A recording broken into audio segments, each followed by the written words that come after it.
Minecraft Blaze Farms, a brilliant source of experience and a good way to get blaze rods. Now, I recorded this once on a live stream and I accidentally lost the footage. Welcome to my Minecraft guide where I am only human, which leads to me having to redo this episode. I am trying to get to the end of the next few episodes. To do that, I built this blaze farm, and since I lost the footage, I'm gonna build another one over here to show you guys. First thing to keep in mind, blazes need a light level of 11 or lower to spawn. In Java, you can check the light level on the F3 menu. In Bedrock, you just kind of gotta guess. I recommend using streamlights just because they're easy block to get in the nether, and then just put it on the corners of the pillar here and then also all around the spawner. Depending on where the spawner is, you may need to put some more lights on the outside. It's going to be very hard to block all the spawns, but you can definitely block most of them. The first thing to get rid of in here is definitely all the nether brick that lead up to the spawner. And as you dig down, you can always light up the area more so that way blazes don't spawn as much. I find completely covering the spawner and then doing an X shape on all the walls works pretty well. Now from the center of the room, which is directly under the spawner, you want to go out 4 blocks on all sides. This is also a good point to place blocks on top of the spawner so blazes don't get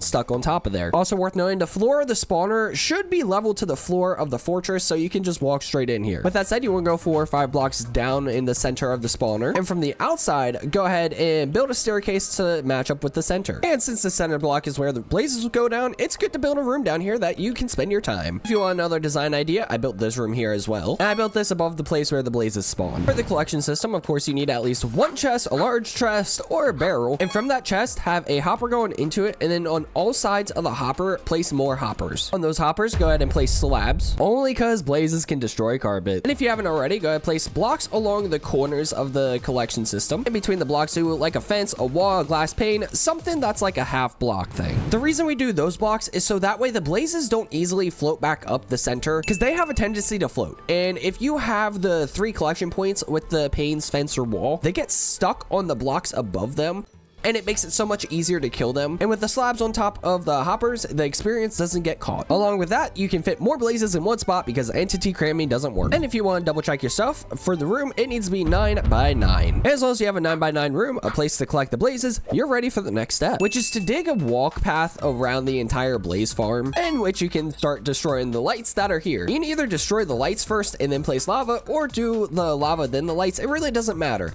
Just right now, you need to destroy the lights, place the lava, and hope you don't die to the blazes. So we're going to go ahead and do this quick. Once all the lights are gone, you can go ahead and start placing the lava buckets in all of the corners. Diamond armor with fire protection is beautiful here. Regular protection works too, but for blazes, fire protection is particularly good. Once you do that, we're going to step out for a second to let them float down. And once they float down, we'll cover up our entire 2-block walk path. Got the walkway covered up. The only problem I have is there's a zombified piglin in here. So what I'm gonna do is block off this space.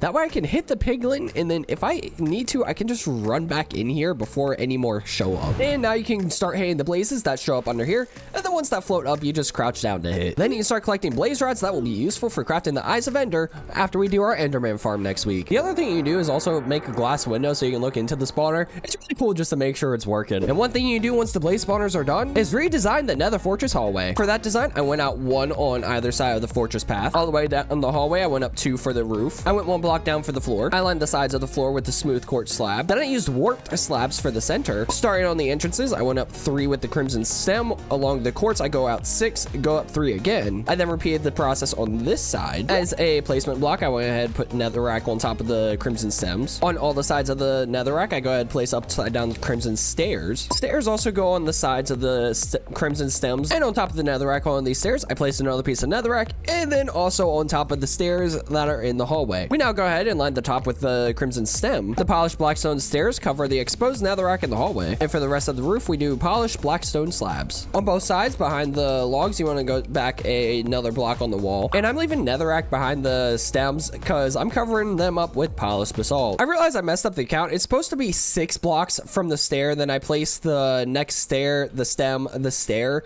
And then if I did this right, there's 6 in between here as well. It doesn't really matter the space you have in between the stairs and stuff. Do whatever you like.